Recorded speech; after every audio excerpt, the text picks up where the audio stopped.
For generations, one iconic steam locomotive has symbolised all that was great about British engineering: the Flying Scotsman.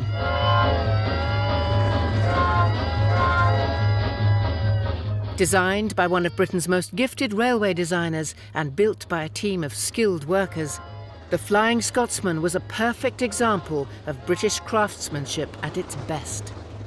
It's a very, very lithe, handsome machine. It looks like a mechanical racehorse, and that, of course, is what it was.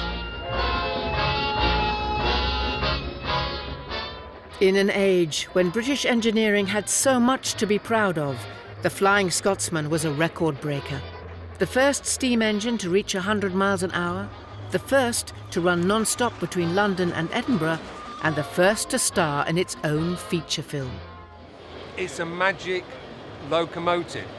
It's a bit like Apollo. It's a bit like Saturn V. Such was the love affair with the Flying Scotsman that even after steam was replaced by more modern technologies, it defied all expectations and survived. It was rescued 3 times by 3 different millionaires. The whole idea of buying an express passenger locomotive from British Railways was something completely new. Nobody had ever done it before. This is the story of that remarkable adventure, from Flying Scotsman's first days in the spotlight to a last-minute escape from the breaker's yard. A 90-year journey that captured the hearts of a nation.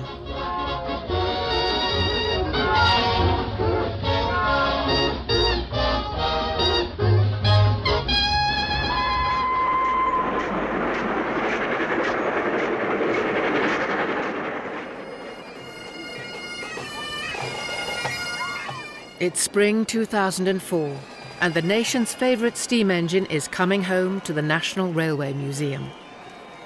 Crowds of well-wishers have turned out to celebrate.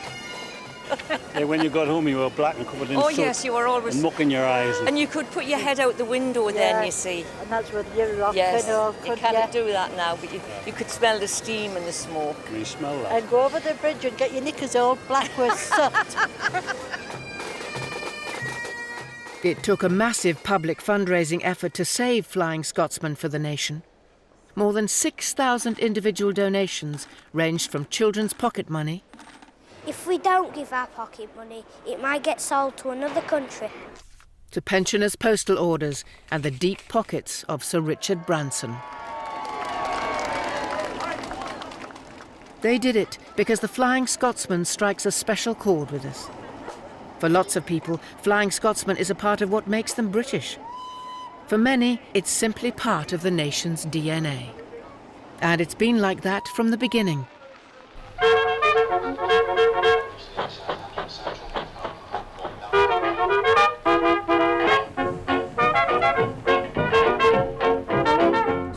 After the ravages and upheaval of the Great War, Britain was beginning to get back to normal. People returned to work and began taking holidays once more. But travelling around the country wasn't easy. The road network was poor and cars were still an expensive luxury. Most people used the train. Railways were booming after the First World War. Passenger traffic was extremely heavy, and the traffic, for example, that went from Edinburgh to King's Cross or King's Cross to Edinburgh up the East Coast Main Line was enormous and growing. But the railways themselves were in a mess. Lack of investment during the war meant that most of the 120 different companies ran at a loss. In 1921, the government decided to reorganise them into just 4 groups. The Big Four set about showcasing the best of what they had. The railways realised very early on in their history that they could make what might to some people seem quite an unattractive journey much more attractive by giving it an evocative name, and by the 1920s this had really reached a fine art. The Great Western Railway had its Cornish Riviera, the London and Midland Scottish had its Royal Scot, the Southern Railway had the Golden Arrow, but the most famous, the most evocative of all was the London and North Eastern Railway's Flying Scotsman. The London North East Railway began operating 6,500 miles of track on January the 1st, 1923. Its chief mechanical engineer was a young locomotive designer, Nigel Gresley. The son of a vicar, he was educated at the exclusive Marlborough College, and he began his career as a premium apprentice in the enormous engineering works in Crewe. Just 43 when he took over the reins at the LNER, he became responsible for almost 8,000 locomotives, ranging from small shunting engines to powerful expresses.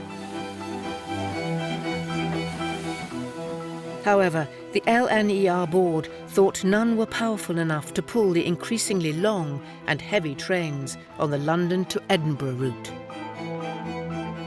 Gresley planned to solve the problem by designing a new class of super locomotive.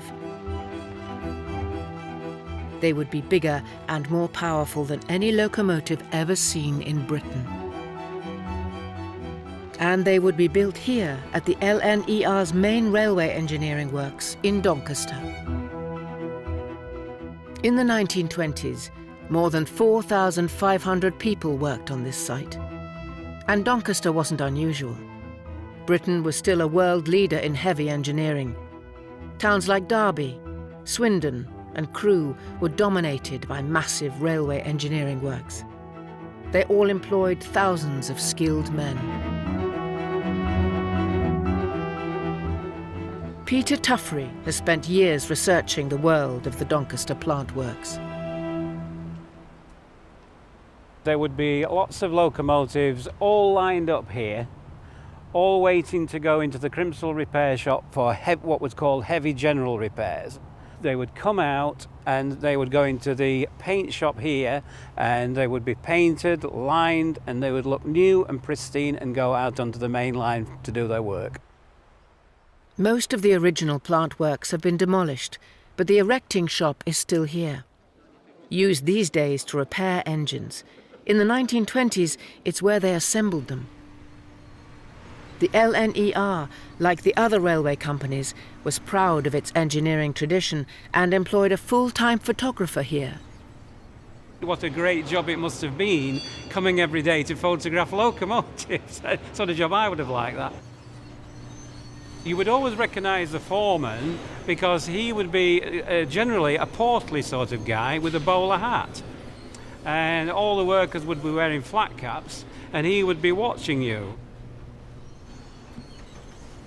And one thing that does shock me is how young some of the workers are. They would be 13 and 14 perhaps. That's quite alarming for us today, I think, considering the dangers that you would find in working conditions here.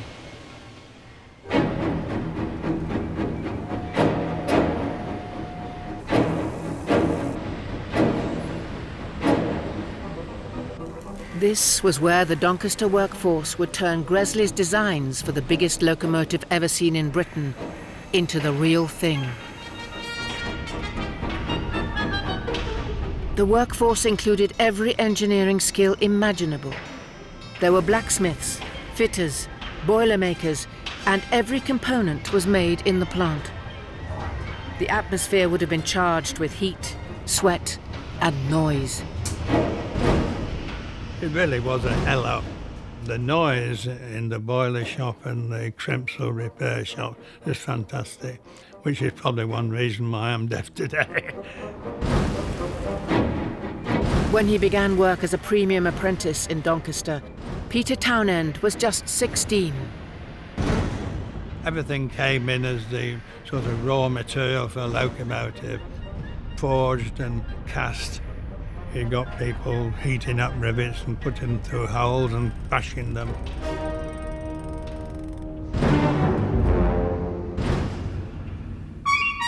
It was out of this cauldron of heat and noise that the third of Nigel Gresley's new class of super locomotive emerged on the 7th of February, 1923. Reaction to it, strikingly, from the men is this is colossal.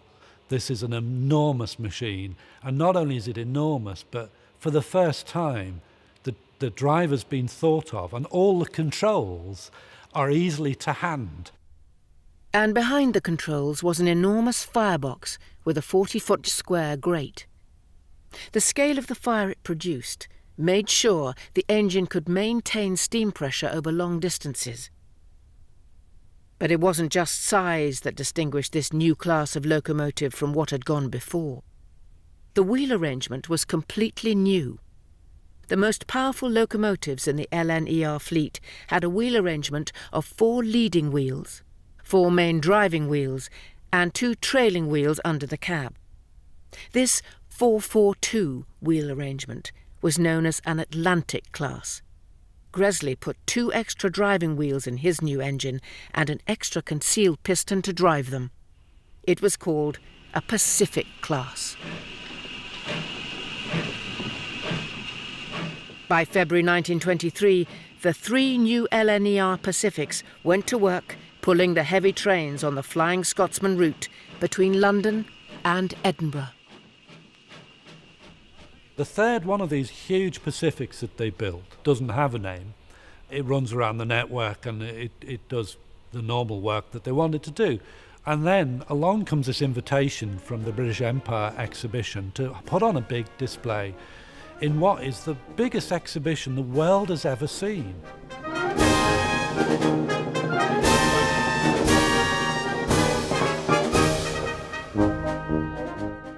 The site of the exhibition in North London was massive. It included a new football stadium, a specially built train link to central London, and the world's first bus station. 56 countries of the empire were represented, and it was opened by King George V on the 23rd of April, 1924. The British Empire exhibition was held 2 years running in 1924 and 1925. It was a great post-First World War celebration of Britain and its empire. It was a celebration of what the empire could make, including steam locomotives, of course, and over 2 years, millions and millions of people came through those exhibition halls at Wembley. At its heart were 3 massive palaces dedicated to art, industry and engineering. And the British railway companies were invited to display the best of their work. LNER saw it as a perfect opportunity to promote their latest Super Pacific class. Their newest Pacific locomotive was polished and wrapped up, but before they sent it off to Wembley, it needed a name. Tradition had it that locomotives were called after famous people, places, or royalty. But LNER again came up with something new. They named the engine after their famous flagship train service. They named the locomotive Flying Scotsman. It goes to the Empire exhibition, and not only have you got this loco that looks colossal in British terms, but it's got the name on the side, Flying Scotsman. And really, a legend is born at that moment.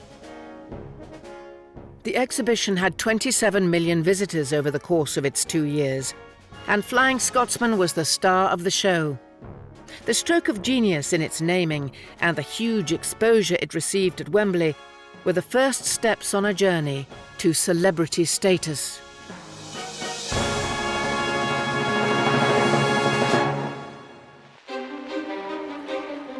Flying Scotsman went back to the job of pulling trains from London to Edinburgh. But competition for rail passengers was intense, and the LNER was constantly searching for new ways to outdo its great rival, the London Midland Scottish Railway, which ran a daily service from London to Glasgow, the Royal Scot. In 1928, they came up with an idea that would take Flying Scotsman a step further to becoming a legend. It would star in an attempt on a world record. Well, in Gresley's Pacifics, we have for the first time locomotives with the power and the stamina to run all the way non-stop from London to Edinburgh. And the marketing department quickly realised this and decided they wanted to make use of that capability. It would be a daunting challenge. No railway company in the world had ever managed to run a train non-stop over 390 miles. But there were aspects of Flying Scotsman's design which would help. The boiler could produce tremendous power, It was large enough to be able to feed 3 cylinders with steam at full pressure and for long periods. The limitations weren't technical. The locomotives could carry enough coal, they could pick up water en route. The problem was that to ask a driver and fireman to run that locomotive all the way from London to Edinburgh was pushing the limits of human endurance if it wasn't downright dangerous. Normally, the train would stop at a station and a second crew take over, but this was different. Because the journey was going to be non-stop, a second crew would need to be on the train from the outset. The problem Gresley had was that you have your first crew here in the cab of the locomotive, you have the replacement crew here in the first coach, and on normal tenders you can't get them across. Gresley's genius was to put a corridor through the tender. He designs this, and famously he checks it out by putting some chairs along the side of his dining room, and one of his daughters discovers him sort of squeezing along, because he's quite a big bloke, squeezing along behind these chairs. And he says, well, you know, if I can get through here, my crews can get through here.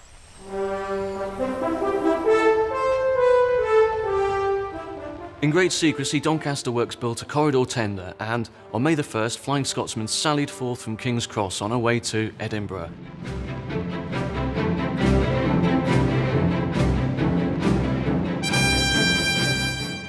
It was a momentous day for everyone, but especially for 2 of the passengers.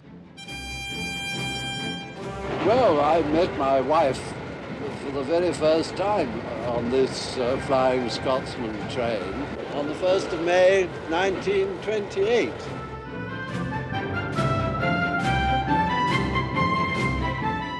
Everybody was fearfully matey and excited about this, and we were being greeted on the way by waving crowds with flags and banners. All the town bands were turning out. Everybody on the train got most tremendously friendly.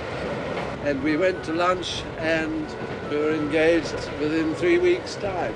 And so I was let in for 40 years hard labour. Well, I think that it was 40 years hard for me, not for you, anyway.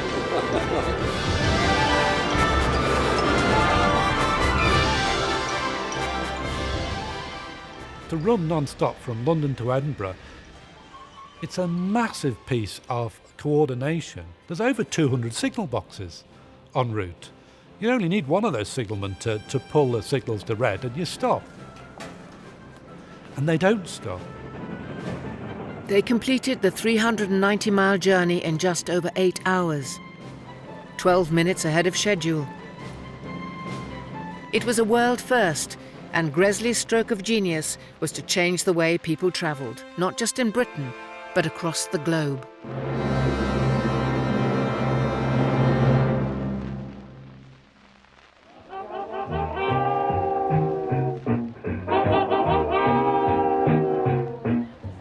The non-stop run had been a huge triumph for Flying Scotsman. It had its first world record, and its reputation was growing.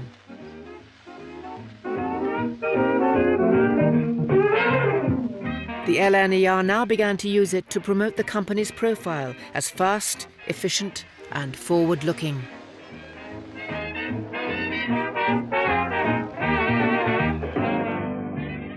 The man behind the strategy was the head of advertising, Cecil Dandridge.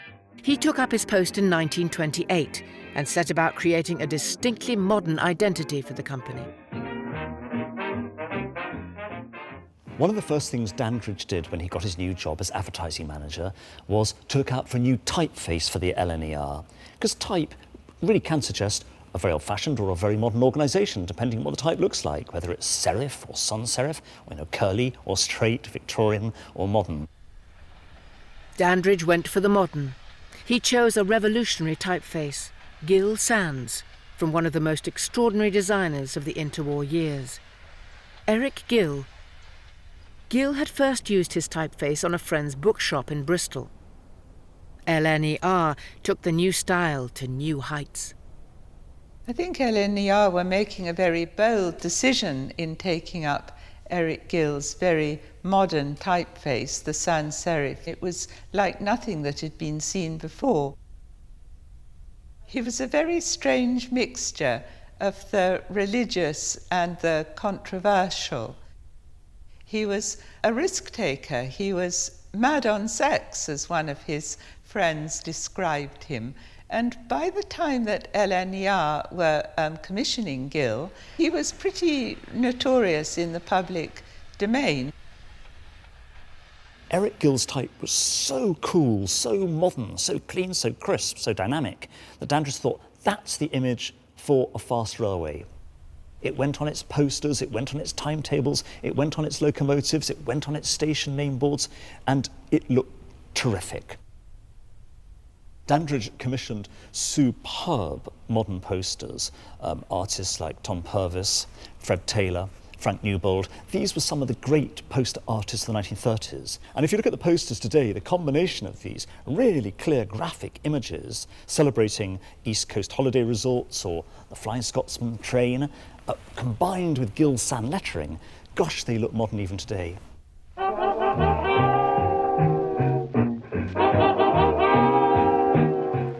Dandridge and his team were using Flying Scotsman to create a brand based on style and speed. And although they were doing it against a background of the worst economic depression in Britain's history, it worked. Crowds of people would line the platform to take a look at the last word in luxury travel that they could never afford.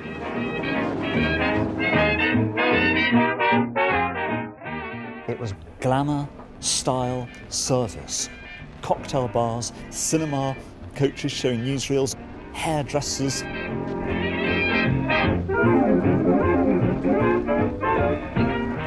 A typical meal in the restaurant car might include pea soup, followed by roast turbot or roast mutton, and finishing with cabinet pudding and cheese and biscuits, all served with fine wines at your table. All this happened on the Flying Scotsman train itself.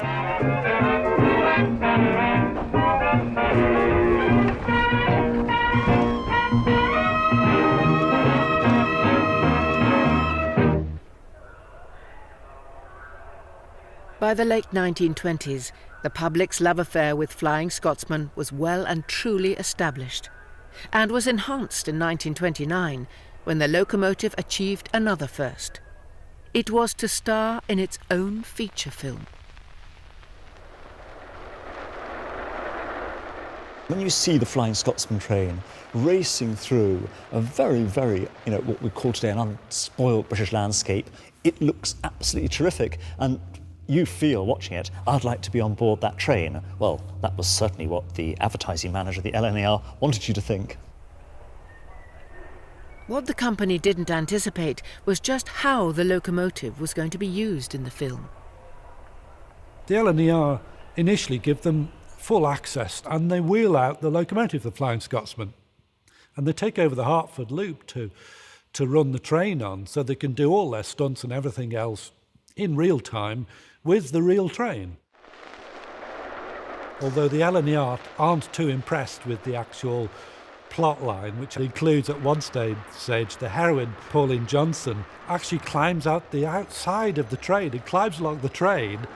It's a scary thing because it's obviously filmed in real time without any stunt people at all. One of the climatic passages of the film is where the fireman who's been sacked clambers over the tender while the train's moving in a bid to knock out the driver. It was hair-raising, it was scary, and it was dangerous to all involved. The focus on the locomotive carries on throughout the movie. Well, the film ends with the driver looking up at Flying Scotsman's nameplate above these huge driving wheels with a tear in his eye, and it goes to show that it wasn't Pauline Johnson or Ray Milland who were the stars of this film, it was Flying Scotsman herself.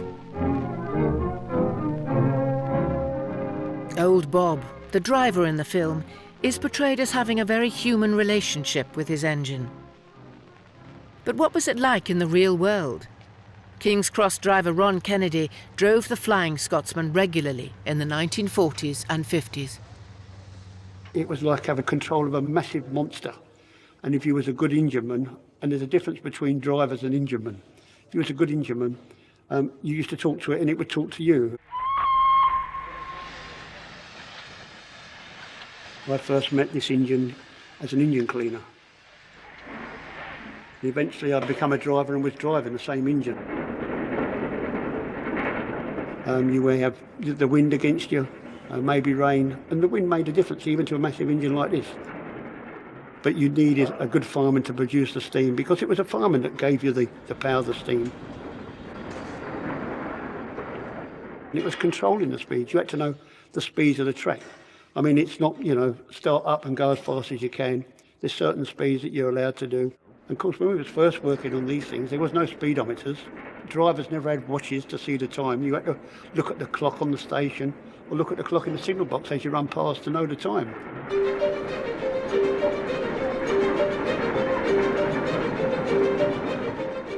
Speed had always been part of the LNER brand, and in 1934, speed was at the heart of Nigel Gresley's plan to use Flying Scotsman for the company's most audacious publicity coup to date.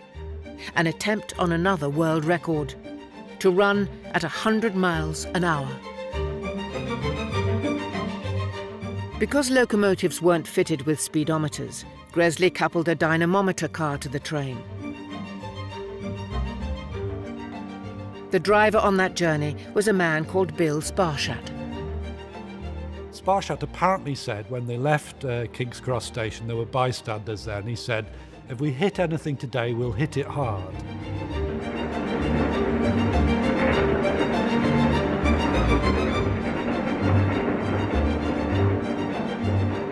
Speed started to rise. 80, 85, 90, 95.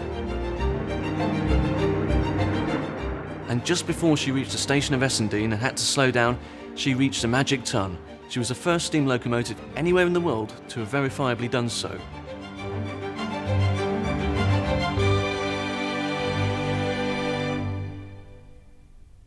The driver and fireman arrived at King's Cross to a celebrity welcome. Dandridge made sure the press were on hand to record yet another remarkable achievement. It made the front page of the newspapers. The nation was reading about Flying Scotsman, and the nation was captivated. Everyone, young as well as old, wanted to be part of the story.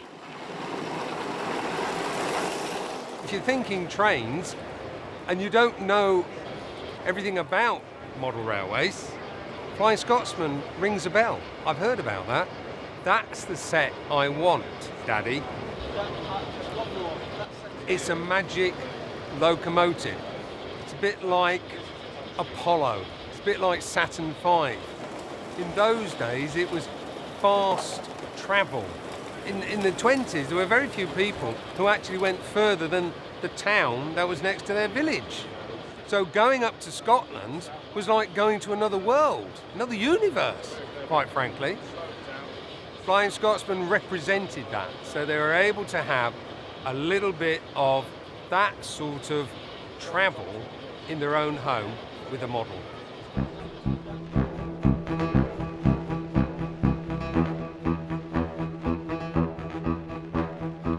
Models of Flying Scotsman helped spread its reputation across the country. Toy manufacturers like Hornby and Bassett Loke quickly found the Flying Scotsman became their most popular product. They were manufacturing replicas using technologies similar to those that had been used to build the real thing.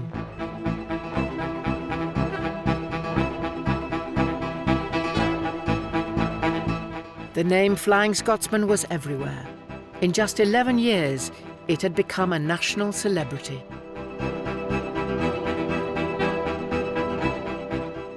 Flying Scotsman was the fastest steam locomotive in the world. It could run at 100 miles an hour. It ran the world's longest distance non-stop train in the world, the Flying Scotsman, from Edinburgh Waverley to King's Cross and back again. It looked wonderful. So it was speed, sensational beauty, record-breaking. How could the locomotive not woo the public?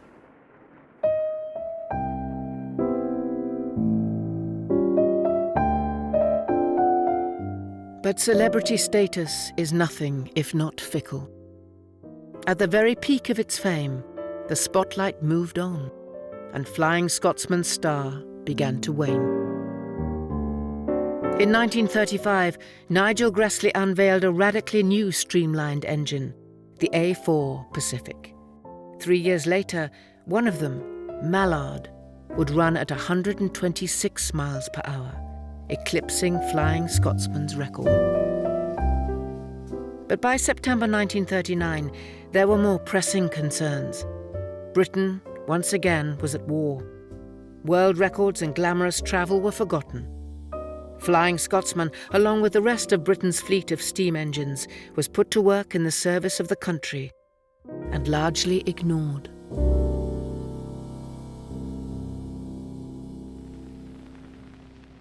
The demands of war put severe strains on the railways, leaving them completely run down. And in 1948, they were nationalised. The LNER disappeared, and Flying Scotsman acquired a new owner, British Railways, and a new number. Then, as Britain moved into the 50s, an economic boom put money into people's pockets, and consumer spending began to change the way they lived. Changes in travel were part of the revolution. The railways faced a new and potentially lethal competitor.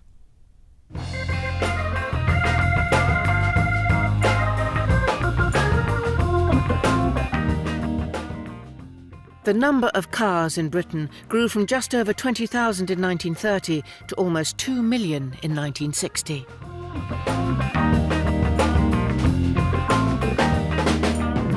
(1959) was a key year. It was the year the first motorway opened and the car that became the icon of the road, the Mini, was launched.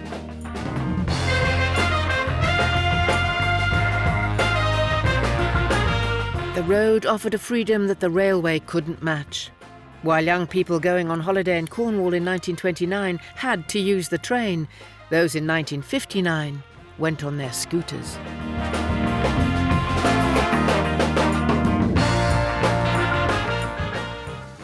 The consequences for Britain's railways were enormous.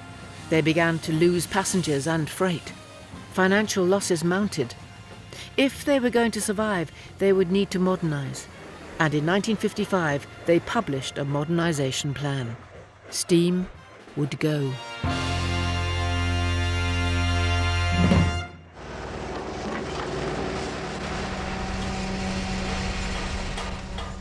For Flying Scotsman, this was a death sentence. Along with most of Britain's steam engines, it would be scrapped. Towards the end of 1962, British Rail announced that Flying Scotsman would go to the breakers' yard in the new year. The locomotive had been around for 40 years, but this was a defining moment in its history. A group called Save Our Scotsman tried to buy it, but couldn't get near British Rail's asking price of £3,000, £50,000 in today's money. Then at the 11th hour, in stepped a very rich steam enthusiast, Alan Pegler. Alan Pegler was the son of a wealthy industrial family in Nottinghamshire, and from a very young age he was obsessed with railways. And when he acquired a private pilot's licence, aged just 17, he used it to chase trains, always his beloved LNER. In the war, he flew Skua dive bombers for the Fleet Air Arm, and after the war, he found himself trying to run Northern Rubber, his family company, which effectively ran itself, so he found himself in an office, staring out of the window at the railway, with not a great deal to do. Alan Pegler had known Flying Scotsman from the beginning. After the First War, the early 1920s, that engine, Flying Scotsman, was on exhibition at Wembley. And I was taken by an uncle or somebody or other to that exhibition, sat in the driver's seat of that engine. And it was, to me, a tremendous thrill, and I got a great kick out of all that. Alan Pegler had been involved in railway preservation from the early 1950s. When he heard that Scotsman was about to disappear, he dug deep into his pockets. He bought it. If nobody was going to do anything about it, I wanted to, because it seemed to me to be quite wrong that this famous class of engine should all get scrapped. I can remember when my father bought the engine. I was 9 years old, and he came upstairs and he sat on my bed and he said, "Today I bought a steam engine." And he was sparkling. He really was. It was like a little boy who had just been out and bought a great big toy. The whole idea of buying an express passenger locomotive from British Railways was something completely new. Nobody had ever done it before. It would be like going to British Airways today and asking to buy a jumbo jet off them. It was an astonishing notion, and probably only Alan Pegler could have done it. It was January 1963. In 40 years of service, the nation's favourite locomotive had covered millions of miles pulling an express passenger train, achieved 2 world records, and by the skin of its teeth survived the breaker's yard. Waving it on to the next stage of its career, the crowds must have wondered what Alan Pegler had planned for it. He planned to rebuild the legend of the Scotsman. He began by taking it back to Doncaster and restoring it to its LNER livery.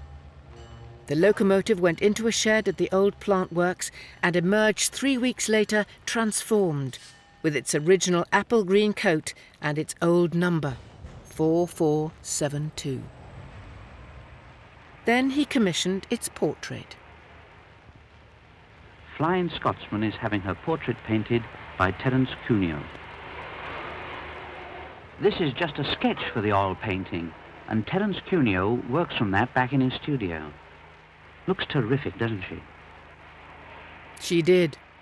This TV programme, narrated by Johnny Morris, one of the 60s most popular voices, showed that Pegler had inherited all the LNER skills in keeping Flying Scotsman in the public eye.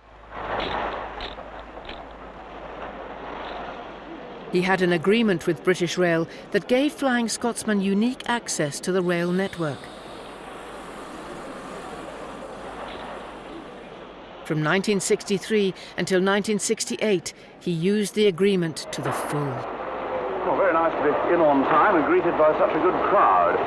There is nothing at all in the world like riding on a steam locomotive at speed. I think anybody who's been lucky enough to do it would admit that. He started to send the locomotive on rail tours all over the country, and in doing so, he brought Flying Scotsman to an entirely new audience of people who'd never seen it before. Crowds thronged the line side. People put pennies on the rails for Flying Scotsman to crush. Everyone wanted a memento. Everyone wanted to see it. I say, just look at the crowd. It's a bit embarrassing, isn't it, to be gawped at so early in the day? Come on, let's push on and make way for that ordinary-looking thing that's rattling up behind. All right, we're moving. There's something almost wonderfully comic about Flying Scotsman running on British Railways in the 60s. This engine brought back to its 1920s condition, and it was like, it's like a snub to the Beeching era management, who really were white heat of technology merchants.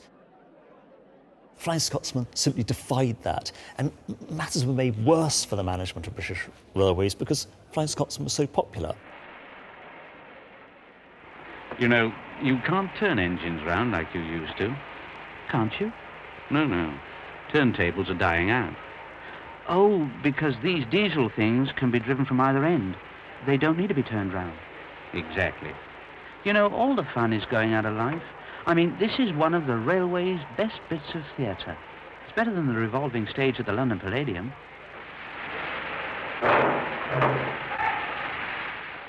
In the years between the wars, LNER had used the newspapers and newsreels to promote Flying Scotsman. Alan Pegler used television. He knows what he's got, and he starts rebuilding the legend of Flying Scotsman because he immediately engages a professional PR company based in London, and they're easily as good as the LNER people were in the 20s. And you can see this from the kind of media they get, because within a couple of years of his ownership of it, it's on Blue Peter. Well, this is the Flying Scotsman, the most famous steam locomotive in the world. And today, she's going to make her very last non-stop steam run to commemorate the old days of steam on the London to Brighton line. Well, the train is packed full of railway enthusiasts, but I've got special permission to ride on the footplate. So it's very nearly time to be off, so I better climb aboard. a whole generation of people believed almost everything John Noakes said. So, it must be true, the most famous locomotive in the world. And this marriage of media and the image of Flying Scotsman, the steam locomotive, as an important symbol of the steam age goes on right through until you get into 68, when they make the documentary of Flying Scotsman non-stop run from London to Edinburgh.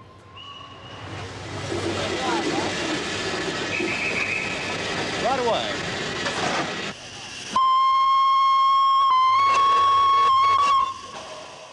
Alan Pegler wanted to attempt a non-stop run in 1968 to coincide with the 40th anniversary of the world record run in 1928. It was going to be a national event. Large crowds were expected on the trackside, and the BBC responded to the nation's enduring love affair with the Scotsman by making a documentary about the attempt.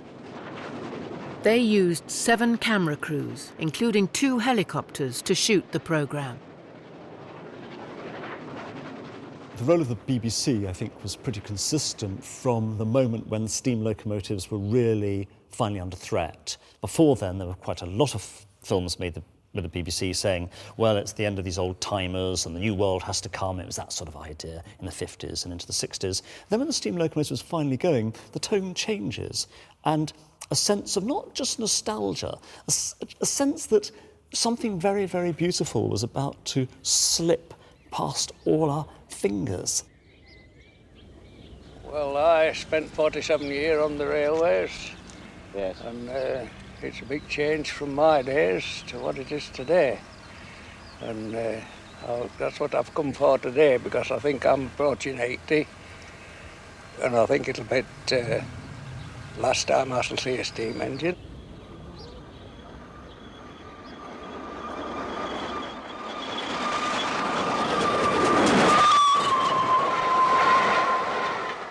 The passengers included some very special railway fans, including the author of Thomas the Tank Engine, the Reverend Wilbert Awdry. I had a railway background, and quite naturally the interest transferred itself to my son, and when he was ill with measles at the age of 3, it was most natural for me to tell him stories about trains. And he said, "Daddy, what are the engines' names?" That's the way. And I invented names on the spur of the moment: Edward, Gordon, Henry. And so there it was.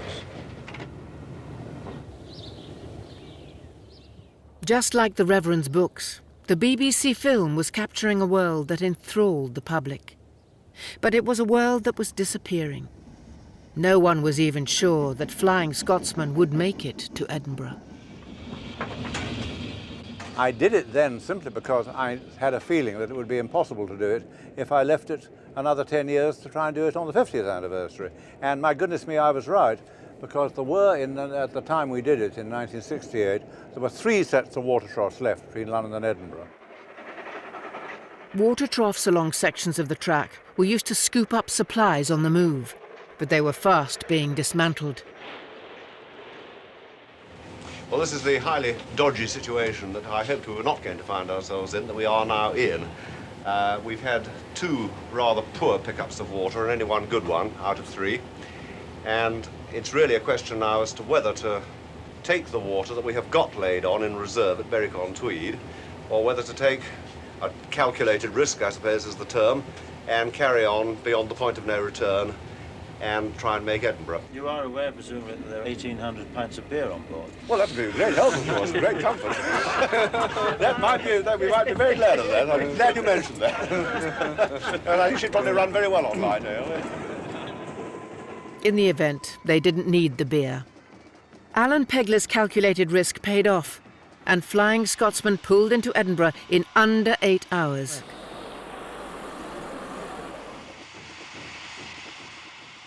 When the programme was transmitted in August 1968, the day the very last steam train ran on the network, millions watched. The nation was spellbound. 1968 proved to be a crucial year in the story of Flying Scotsman. Alan Pegler had saved the engine, and with the media in his wake, he'd had a ball taking it around the country. As long as he'd been able to run on the network, he had been able to make money from rail tours. But the agreement with British Rail was about to end. They wanted all steam off the network, including Flying Scotsman. He reasoned that if Flying Scotsman couldn't make money in Britain, he'd take it somewhere it could. He took it to America.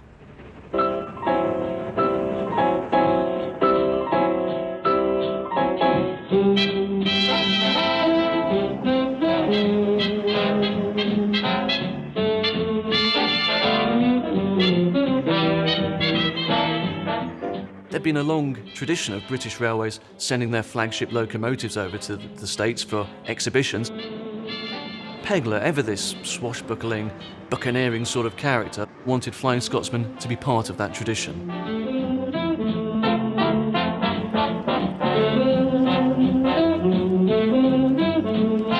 He planned a 3-month tour around the East Coast states and won official support. The government and British exporters were more than happy to have this iconic locomotive showcase the best of British industry. There were some big names on this tour. Lloyds Bank, BP, Pretty Polly Tights, the Royal Shakespeare Company. The brewer Watneys converted an old observation car into a mobile tavern called the Fireman's Rest. It was almost like a travelling circus, complete with a bevy of mini-skirted, glamorous girls, and Alan Pegler acting as ringmaster.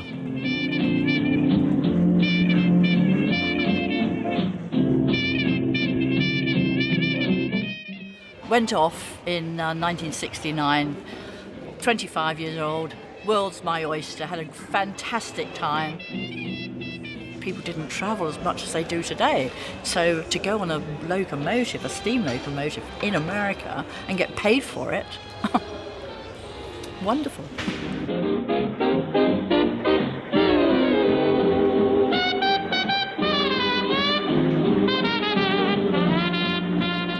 We started off in Boston, Hartford, went right down to Washington.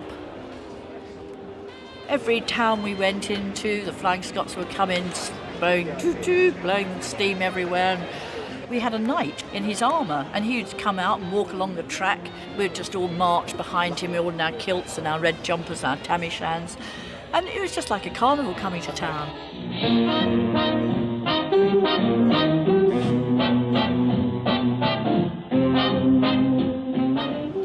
And then, of course, everybody wanted to meet us, so you're signing autographs, and then we'd set up our stall on the side of the platform, and then people would come and buy our memorabilia.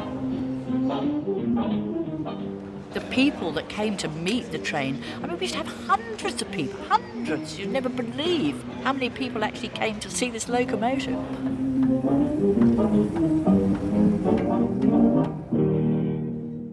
At the end of the tour, everyone flew home, leaving Flying Scotsman itself in storage.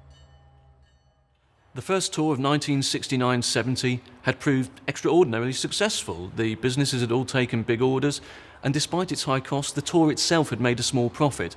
At that point, Pegler could have brought Flying Scotsman home, and all would have been good. But he didn't. He'd been completely seduced by the charms of his engine, and he decided to run another tour in 1972. This time, though, without any official backing. The new government in Britain didn't want the old-fashioned technology of steam to promote a modern 1970s economy. Nevertheless, he carried on. He decided to take the locomotive to the West Coast, but the money was running out. We could only run as an exhibition train. We weren't allowed to carry passengers due to American law. The other problem was my own making, is that I'd got hooked on driving the blooming engine. I'd got it to America. They'd said, well, you drive it. And I was having a ball driving it. And I thought, well, what the hell if the money's going down the drain? Never get a chance like this again. And I just pressed on. His daughter Penny joined him. She witnessed firsthand the drain on her father's finances. I went all the way around the Great Lakes, all the way across North America and down to San Francisco. But by then, money was starting to run out, so we were not in the grand hotels, and we was in slightly less less expensive hotels, and at the end we were in sleeping bags crossing the Rockies. With hindsight, I would say one was balmy to have gone to America at all at that time. It was just the time when the Americans, were getting up to their necks with Vietnam. It was just the time that the Penn Central Railway was going bankrupt, on whose tracks we were running for the first 600 or 700 miles. And all those things contributed to the fact that life got jolly difficult.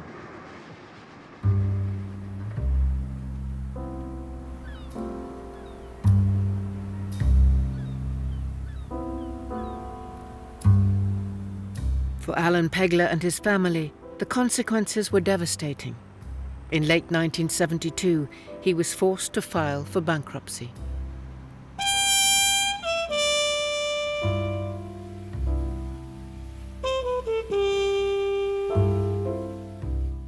The bankruptcy was a very difficult time for us both, of course. Everything was sealed and then auctioned. Everything went. We had nothing. And my father and I never, ever, ever had cross words about it. I mean, that was what he'd done. He'd lived his passion. It was wonderful. I'd had a fantastic time. We had wonderful, wonderful memories. He'd saved this incredible engine. And that was the story.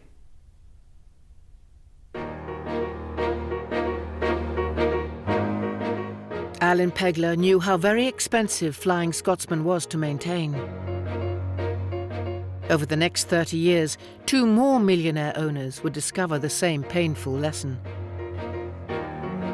There was serious concern amongst people in Britain that Flying Scotsman might never return, but would be seized by Alan Pegler's creditors.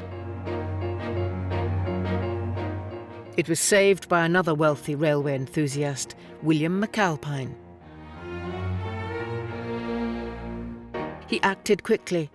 Helped by the US tour manager George Hinchcliffe, McAlpine paid off the creditors, and by February 1973, he'd got it back to Liverpool. My thinking was that if so many people in this country loved her, that the thing must be able to earn enough money to keep itself. He ran it for more than 20 years, but was acutely aware of the cost of its overhauls.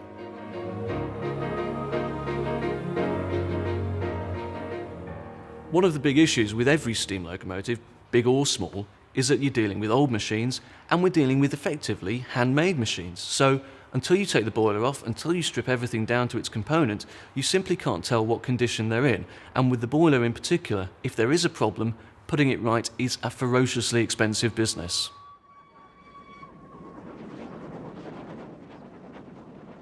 When she's bounding along, she really looks like a living thing. It is poetry in motion, but she brought responsibilities, you know. I mean, there was always something to spend money on. I'd overhauled her at least twice, and so on. And when you think you've done it, suddenly, oh well, she needs this and she needs that, and so on. And what she needed in 1996 was another major overhaul. Sir William decided he'd had enough, and Flying Scotsman was on the market once more.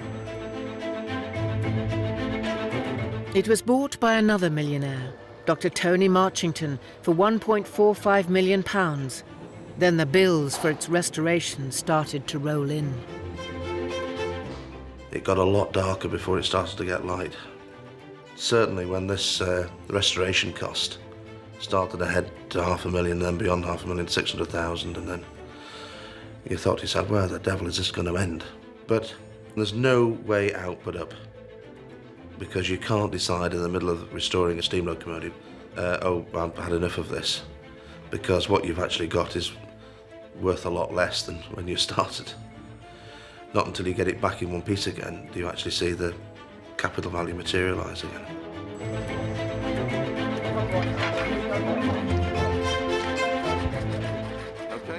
The overhaul took 4 years and cost £750,000.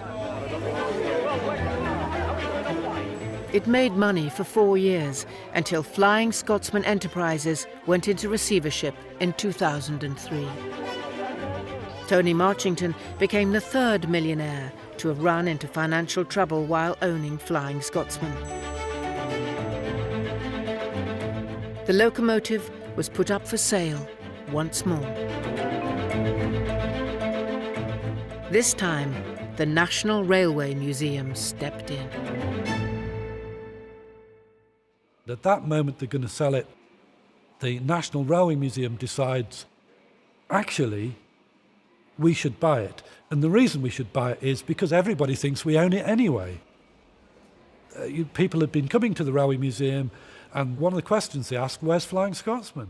Because they think the Railway Museum must own it because it's the most famous locomotive in the world.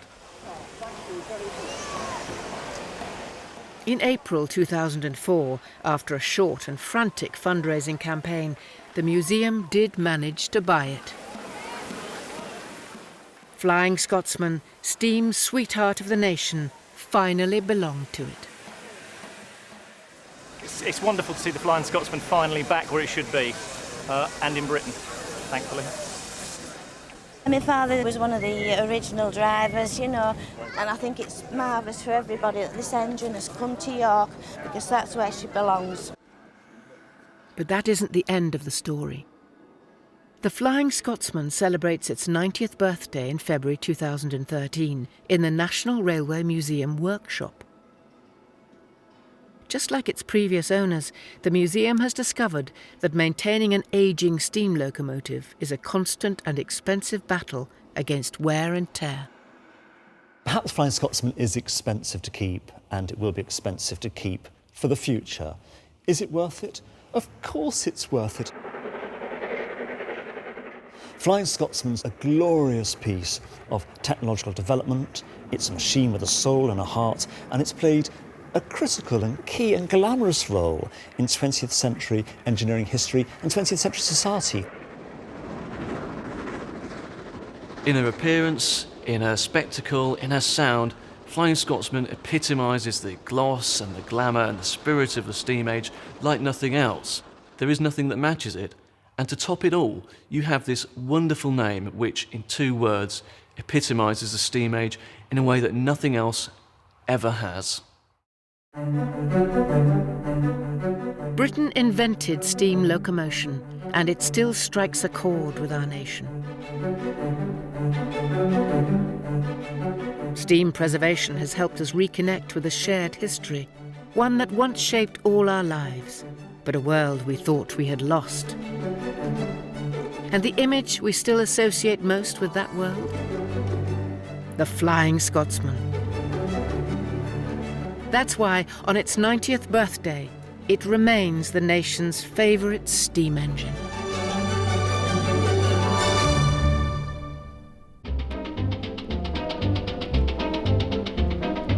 I get blue when I hear the wheeze of the choo-choo. I want you to go too with me on the choo-choo. Forget cares and let go of your troubles and blues.